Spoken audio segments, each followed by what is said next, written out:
नमस्कार विद्यार्थी मित्रांनो, आज आपण सेकंड लेसन स्टार्ट करणार आहोत आपला 10th ज्याचं नाव आहे क्वाड्रेटिक इक्वेशन. ओके बाळांनो, सगळ्यात महत्त्वाची गोष्ट ही आहे की लेसनच्या नावात खूप काही दडलेलं असतं. आपल्याला जसे नावं सहज दिले जातात, आपण जन्माला आलो म्हणून, तसे नावं लेसनला दिले जात नाही. लेसनला नाव त्या लेसनमध्ये काय आहे याच्यावरून दिलं जातं, त्याच्यावरून ठरवलं जातं. आलं लक्षात? आपलं कसं आहे, आलं बाळ जन्माला द्या काहीतरी नाव, आहे की नाही? म्हणजे डेंजर नावं असतात आपल्याकडे, जसं की विक्रम. विक्रम नावाचा काय अर्थ आहे? उद्या शोधून आण. म्हणजे असे आपल्याला सहज नावं देऊन जातात. तो विशाल आहे, तो नावासारखा आहे. हे ओम आहे, जेवढं नाव तेवढाच ओम आहे, तेवढाच येतो. नावं जे आहे ते विचार करून दिले जातात लेसनचे, आपले नाही. आपल्याला देतात असे नाव. म्हणजे एकंदरीत या नावावरतून या लेसनमध्ये काय आहे याचा अंदाज आपल्याला बांधता येतो. असे नावं लेसनचे दिलेले असतात. आता क्वाड्रेटिक इक्वेशन दिलेलं आहे, म्हणजे या अख्खा लेसन होईपर्यंत आपल्याला काय स्टडी करायची आहे? क्वाड्रेटिक इक्वेशन स्टडी करायची आहे. क्वाड्रेटिक इक्वेशनचा जो जनरल फॉर्म आहे बाळांनो, क्वाड्रेटिक इक्वेशनचा जो जनरल फॉर्म आहे तो आहे ax² + bx + c = 0. असा जनरल फॉर्म आहे.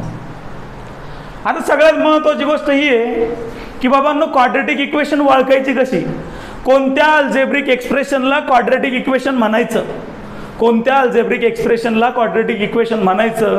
कोणती इक्वेशन ही क्वाड्रेटिक इक्वेशन आहे हे कसं ओळखायचं? तर याच्यासाठी एक ट्रिक आहे.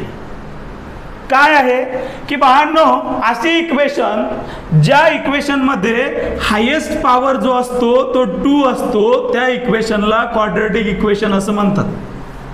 हायेस्ट पॉवर किती पाहिजे? किती पाहिजे हायेस्ट पॉवर? हायेस्ट पॉवर पाहिजे 2.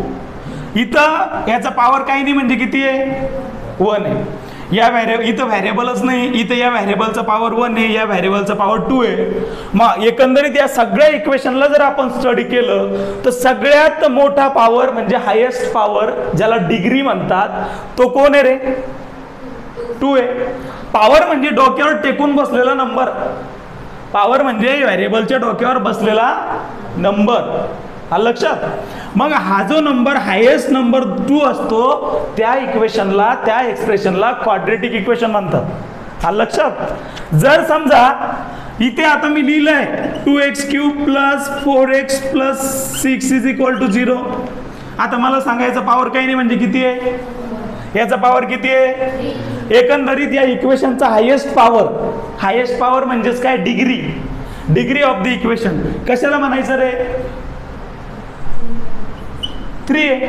डिग्री काय इथे? हायेस्ट पॉवर काय? 3 आहे. मग ही क्वाड्रेटिक इक्वेशन आहे का रे?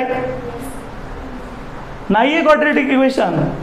मी काय बोललोय की ज्याचा हायेस्ट पॉवर 2 असतो त्याला क्वाड्रेटिक इक्वेशन म्हणायचं. आलं लक्षात? आता बघा इथं 3x + 4 = 0 क्वाड्रेटिक इक्वेशन आहे का रे?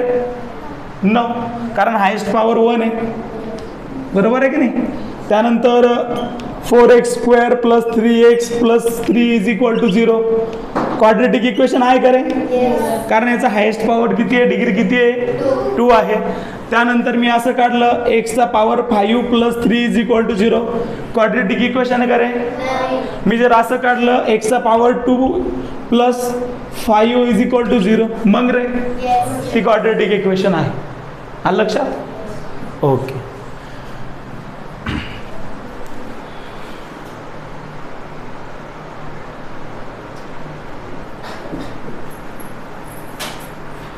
बघा आता सेकंड क्वेश्चन जो आहे क्वाड्रेटिक इक्वेशन कशाला म्हणायचं ते सगळ्यांना समजलं.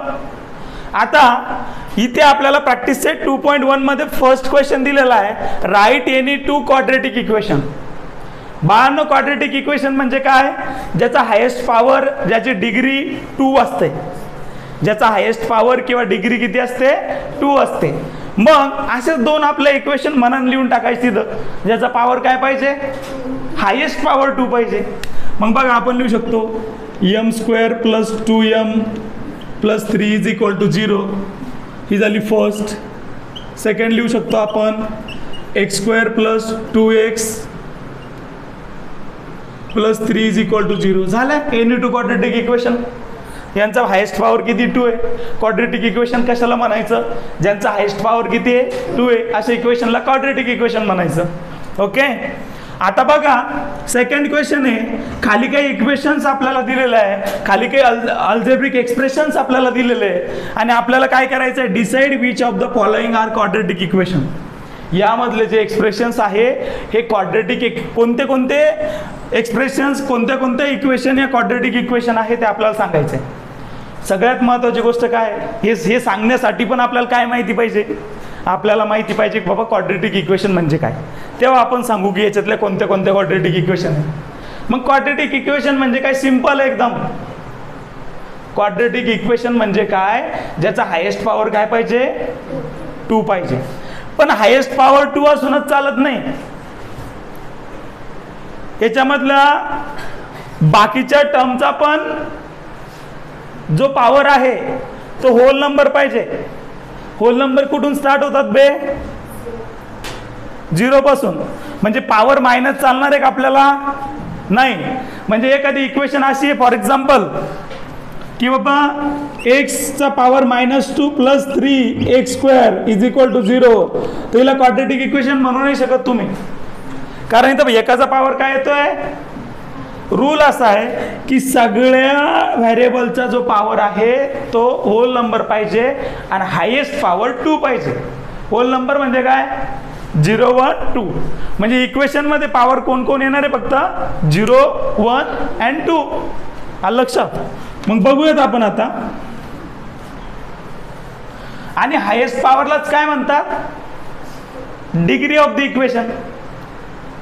जो हायेस्ट पॉवर असतो त्यालाच काय म्हणतात, डिग्री ऑफ द इक्वेशन. म्हणून डेफिनेशन्स मध्ये असं सांगितलेलं आहे त्यांनी की ज्याची डिग्री 2 आहे त्या इक्वेशनला क्वाड्रेटिक इक्वेशन म्हणतात. बरोबर आहे. डिग्री ज्याची 2 आहे त्या इक्वेशनला क्वाड्रेटिक इक्वेशन म्हणतात. मग बघूयात आपण. इथे बघा आता या इक्वेशनला जर नीट तुम्ही ऑब्झर्व केलं त्याचा पॉवर काय नाही, म्हणजे काय 1 आहे, याचा पॉवर काय 2 आहे. पहिलं काय आपल्याला व्हेरीफाय करायचं आहे की बाबा पॉवर सगळे होल नंबर आहेत का, तर आहेत. 2 आणि 1 होल नंबर आहे. त्याच्यानंतर हायेस्ट पॉवर किती पाहिजे आपल्याला 2, म्हणजे डिग्री किती पाहिजे 2 पाहिजे. मग या इक्वेशनमध्ये जर बघितलं तुम्ही हायेस्ट पॉवर म्हणजेच डिग्री किती आहे 2. मग ही इक्वेशन कोणत्या टाईपची इक्वेशन आहे रे, क्वाड्रेटिक इक्वेशन आहे. बरोबर आहे. मग लिहायची तर हायेस्ट लिहिल्यापेक्षा असं लिहा, degree of the equation is 2. That's why equation is quadratic